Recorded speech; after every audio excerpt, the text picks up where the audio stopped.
Hey guys, Ranchin, bringing another StarCraft commentary, and do I have a big one in store for you. CJ Entus versus Samsung Khan, and you will not believe who are facing off right off the bat.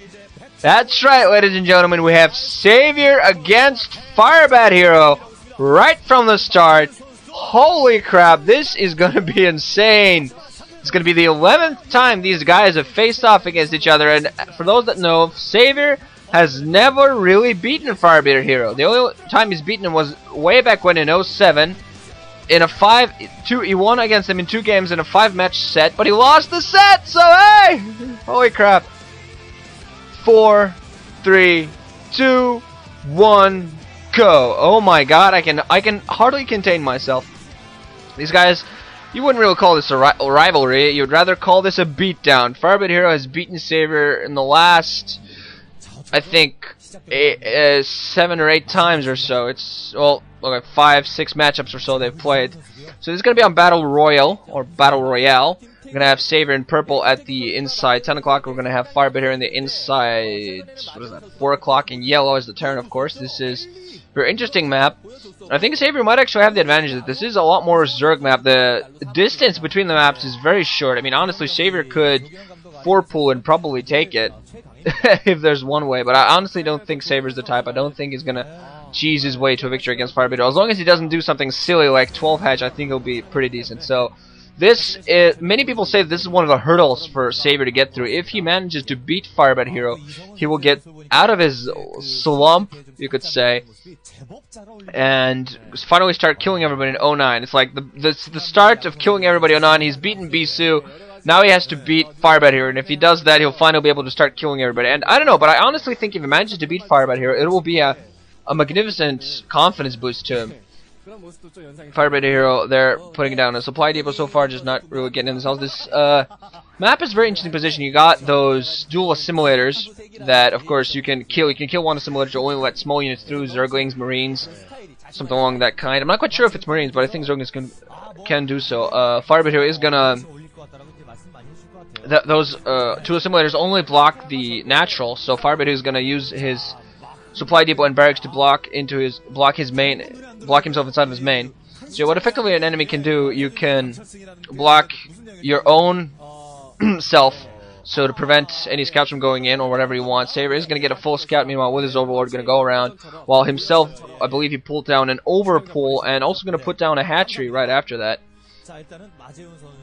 So that's apparently what he's planning at, going for slightly more economics. You're going to need that second hatchery to start producing some troops. Firebathero is, meanwhile, getting a rather early refinery, so you might be going for a mech build, actually, which would be very interesting to see from Firebathero, because Firebathero is known for being kind of the guy that advocates, one of the few Terran players that still advocates medic marines a lot, alongside Hwasin, I would say. I believe those 2 are the real Terrans that still use medic marines just a lot, most of the time. So we're going to see a factory for Firebathero, so he might actually be thinking of going vulture harassment, then transitioning back into medic marines. I've seen him do this before. He's going to try to push that overlord away, but that's going to be too successful. Meanwhile, sAviOr already has 2 zerglings, not going to prevent the scout from Firebathero. He is going to see that expansion coming in, but he's going to be forced back by several zerglings. And sAviOr is going to have, I believe, 6 zerglings. If he manages, he's going to try to kill the scout first, then he's going to have those zerglings barreling down Firebathero. He actually still has those 2 zerglings, going to go inside and see if they actually manage to do some sort of damage. Also mining plenty of gas, so he's probably going to get aware soon. We're going to see what kind of build he's going for. He might be going for Mutalisks, because I believe Mutalisks are very effective on this map. They have a lot of space to run around. Zerglings aren't going to go around. They are going to be able to actually take out one SCV. Firebathero still has only 1 rune inside. That's one of the critical mistakes he has. He is going to be able to take out the SCV building his factory, so he's going to be able to do a lot of harassment, and he's going to have even more Zerglings coming in. Firebathero might be quite a bit of trouble. I think he was overextending himself far too much by trying to go for his factory. He's going to have a vulture, though, coming out soon, so sAviOr did delay that factory just a little bit, but not too much. On the upside, he's going to put down his Hydra Den alongside, so he might be actually going for 2 base lurkers here. He's going to focus now on one of his simulators, going to try to take that down to prevent a vulture from coming in. That, of course, is one of the things he can do. He is going to be able to take out that simulator, I believe, in time. The vulture is probably not going to go... Yes, okay, it does take out the simulator, so the vulture harassment is not going to be able to happen. He's going to need something else. The vulture is not going to be able to get through that simple choke. So sAviOr reacting just as he needed. Now just needs to kill the scout because Firebathero has spotted everything. But, oh, Firebathero is trying to get the vulture through with the help of an SCV. We're going to see what he manages. That he's not having too much flux so far. He's desperate trying to get a Vulture through a choke. He can easily get the SCV through, but not being too lucky with Vulture. Just simply can't get those Vultures through. He has 2 Vultures inside. We're going to see. Not quite sure if he has upgrades. That if he does manage to get the Vulture through that choke, sAviOr is going to be in quite a bit of trouble. Even Wall Vulture can go inside and do a lot of trouble, because if you manage to micro Vultures around, they're very, very effective against Zerglings, but Firebathero is just having no luck. The sAviOr is going to spot on the upside, and the barracks is just going to be floated over service base, so it is going to be a full-on mech build for Firebathero, and we're going to see whether this turns out a mistake or not, because now he's not going to be able to use any of these heavy units. The only way he's going to be able to do that if he gets a starport, but he's actually going to go for an armory and a command center. So Firebathero trying to play a more economic game. He's going to have to kill the temples surrounding if he's going to go for this mech build. So Hydra's now going to move out and going to start attacking. Hydras, however, can move through the choke, so sAviOr planning perfectly. He's not going to go for lurkers. He was actually going to go for Hydras alongside Zerg. He's now going to go out and move. There's nothing but a few Vultures inside. He has some Zerglings to block those, help those Hydras out. He's going to try to prevent this junction. Yeah, okay, the expansion is going to be late, so he's delaying that, and Firebathero is now desperately trying to block his choke. There are only 2 Hydras though for sAviOr, so he's not going to be able to push with that. He has those Zerglings alongside to support, but those Hydras don't have, not quite sure if they have the range upgrade at this point yet. They're going to try to engage, but Firebathero has 3 Vultures, now 2 Vultures to engage. Now sAviOr moving in with those Zerglings, trying to engage, and Firebathero doing an overall wonderful job of blocking, getting the second factory down.